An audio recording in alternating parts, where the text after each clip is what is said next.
Merci Madame la Présidente. Cette semaine marque un tournant dans l'histoire de l'Union européenne avec le départ du Royaume-Uni. Le pire serait d'en tirer aucune leçon et de continuer comme avant, sans prendre conscience de l'éloignement progressif entre l'Union européenne et les peuples européens. C'est ce défi qui devrait guider votre programme de travail pour l'année 2020. Et pour cela, écoutons directement la voix des citoyens européens. Je voulais vous parler de Léa, que j'ai rencontrée lors d'une action de désobéissance civile sur le climat, qui espère une rupture totale avec le modèle économique qui détruit notre planète. L'ambition d'une loi climatique aurait pu la rassurer, mais quelle sera sa surprise quand elle découvrira que votre pacte vert poursuit le dogme de la croissance à tout prix, sans questionner son impact sur le climat.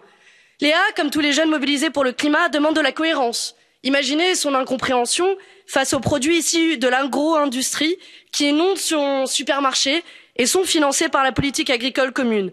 Imaginez sa colère aussi face à la multitude d'accords de libre-échange que l'Union européenne prévoit encore de signer.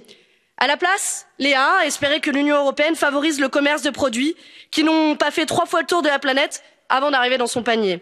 Mais la taxe aux frontières a disparu de vos priorités 2020. Léa aspire à un véritable Green New Deal social et écologique, et cela nécessite des moyens. Votre révision du semestre européen doit donner aux États les leviers financiers pour investir dans la transition écologique. Je voulais aussi vous parler de Marie, infirmière en grève depuis des mois pour défendre nos hôpitaux publics qui se meurent et mobilisée contre la casse de notre système de retraite. Marie, elle, ne comprend pas pourquoi l'Union européenne a encouragé partout en Europe la privatisation de nos services publics et de nos protections sociales. Pierre, lui, travaillait pour l'entreprise Castorama, mais a perdu son boulot, délocalisé en Pologne, car le coût du travail est moins cher. Pierre est en colère contre ces compétitions sociales et ne se contentera pas d'un salaire minimum européen au rabais qui refuse l'harmonisation sociale par le haut.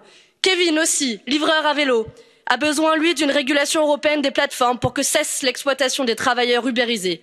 Il est indigné que rien n'ait été fait depuis des années.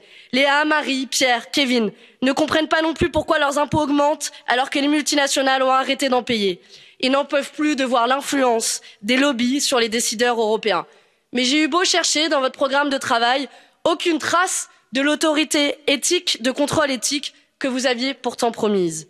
Entendez ces colères, ces attentes, ces espoirs aussi, et agissez. Si vous ne le faites pas pour notre groupe de la gauche unitaire européenne ou pour les parlementaires ici présents dans cet hémicycle, alors faites-le pour Léa, pour Marie, Pierre, Kevin et tant d'autres citoyens européens qui ne vous pardonneront pas si vous vous entêtez à poursuivre cette année encore les mêmes recettes qui sont responsables de la crise climatique et de l'explosion des inégalités. Merci.